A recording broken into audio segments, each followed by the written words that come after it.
Bonjour Hervé Morin. Bonjour Karine Roux. Alors le gouvernement va présenter son plan de sauvetage d'Alstom. L'État, c'est du jamais vu, va passer commande en son nom de 16 rames TGV pour les faire rouler sur des lignes intercités. Vous dites quoi? Peu importe le prix, il faut sauver le site de Belfort? Je dis que si j'en crois les chiffres qui sont annoncés par les journaux ce matin, c'est 500 millions d'euros de commandes pour 400 ou 500 salariés. Ça veut dire que cela représente 1 million d'euros par personne. Est-ce que ce million d'euros pour commander des trains qui ne sont pas des trains pour les lignes intercités, est-ce qu'on ne ferait pas mieux de mettre l'argent nécessaire pour permettre la reconversion du site, la requalification et la reformation des salariés d'Alstom et éventuellement d'accompagner les entreprises du coin pour permettre leur développement? Je prends un exemple.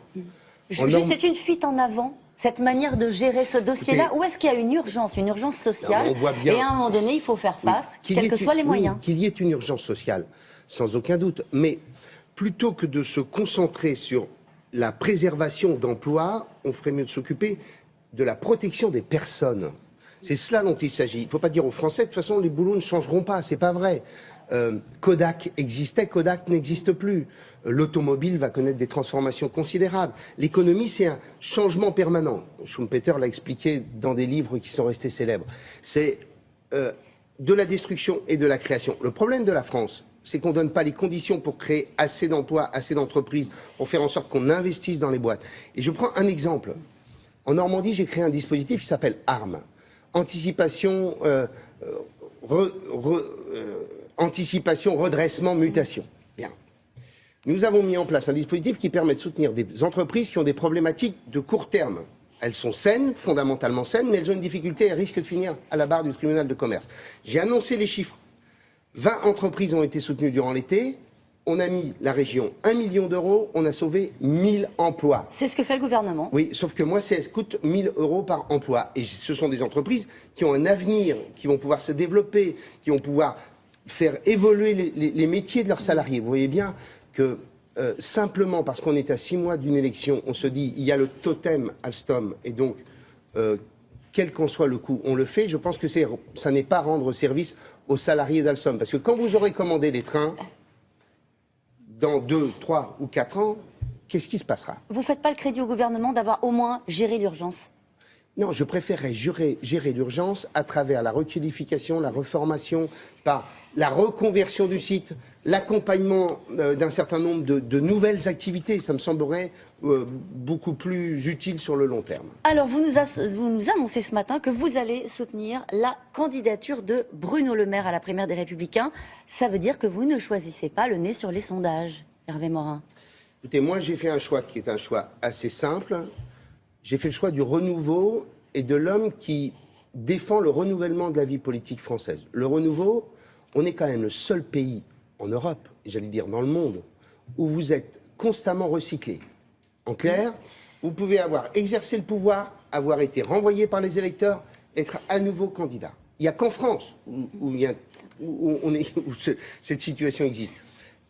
Il n'y a qu'en France où il faut avoir tellement blanchi sous le harnais qu'on a le droit d'être candidat à l'élection présidentielle. Donc en fait, vous avez choisi le plus jeune, c'est ça que vous avez fait? Non, j'ai choisi, au moment où il y a une telle défiance dans la vie politique française, j'ai choisi un homme qui incarne une volonté, des idées qui sont celles dont les Français ont besoin. Je prends un exemple simple. Oui, non mais fond... vous dites le renouveau, c'est formidable parce qu'au fond, c'est vrai que maintenant son nom est associé au renouveau.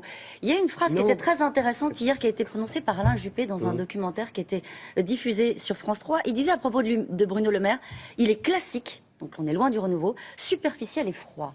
Qu'est-ce que vous lui trouvez, vous? Moi, je le connais bien, comme vous le savez, nous sommes normands l'un et l'autre. Ce n'est pas du tout les qualificatifs que j'utiliserais pour décrire Bruno, mais chacun les siens. Alain Juppé, c'est un Landais. Il a tendance parfois à retrouver les coups de sang qui étaient les siens quand il était Premier ministre et quand on évoquait sa raideur et sa froideur, si vous vous en souvenez bien. Moi, ce que je sais, c'est qu'il incarne le renouveau, il veut le renouvellement de la vie politique. C'est quoi le renouvellement de la vie politique? C'est le cumul des mandats dans le temps. c'est un référendum sur la vie politique française, c'est l'obligation de démissionner pour un haut fonctionnaire faisant de la politique, c'est la réduction du nombre de parlementaires, des choses dont on a absolument besoin pour redonner confiance. Vous, l'Européen, vous êtes très à l'aise avec le référendum sur le projet européen? Sincèrement. Je ne suis pas convaincu que ce soit la meilleure solution. Je vais le dire franchement, mais vous savez, quand vous faites un choix, vous ne pouvez pas coller à 100% du programme d'un candidat.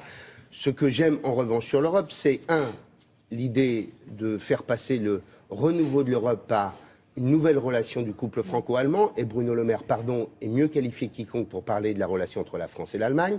Et deuxièmement, ce que j'aime, c'est l'idée du noyau dur, des pays qui sont capables de reconstruire une Europe intégrée à partir d'un premier cercle, du noyau dur de l'Europe, et puis ensuite d'un second cercle qui est celui du grand marché. Jean-Pierre Raffarin a appelé hier dans Libération les déçus de Sarkozy et de Hollande à voter à cette primaire ouverte, on le rappelle, c'est quand même le jeu dès le départ. C'est du parjure, dit Nicolas Sarkozy. Est-ce qu'il va trop loin, Nicolas Sarkozy, ou est-ce qu'il a raison? Je trouve que l'idée d'appeler les électeurs de gauche à participer à la primaire pour faire battre un candidat, je pense que c'est absolument stupide. C'est de cet ordre-là. L'élection présidentielle, elle a 3 tours maintenant. Il y a le choix du candidat de la famille de la droite et du centre, et ensuite les 2 tours de l'élection présidentielle. Bien. Qui imagine aller voter à la primaire du Parti socialiste? Jean-Pierre Raffarin, il va aller voter à la primaire du Parti socialiste? Il va aller signer, là, en disant j'adhère aux valeurs du Parti socialiste, j'adhère à la campagne de François Hollande? Enfin, tout ça n'a pas de sens. Si on veut que cette primaire soit en quelque sorte porteuse d'un élan, il faut que les règles soient claires et que chacun soit honnête. Et être honnête, c'est considérer qu'il s'agit du choix du candidat de notre famille. Et ce n'est pas un choix qui nous est imposé par les autres. Alors il va falloir vous mettre d'accord avec Bruno Le Maire, parce que lui, il est assez sur cette ligne-là d'appeler les déçus du hollandisme et du sarkozysme à voter pour cette primaire. Entre appeler les déçus et dire voilà, il faut quelque chose de nouveau, et dire on appelle les électeurs de gauche à faire barrage à quelqu'un, je trouve qu'il y a quand même une marge. Une dernière petite phrase du matin, si vous voulez bien la commenter pour nous. Selon Jean-Marie Le Pen dans Le Parisien, Nicolas Sarkozy se Jean-Marinise. Est-ce que vous trouvez qu'il occupe le terrain que Marine Le Pen abandonne? C'est ce que dit Jean-Marie Le Pen.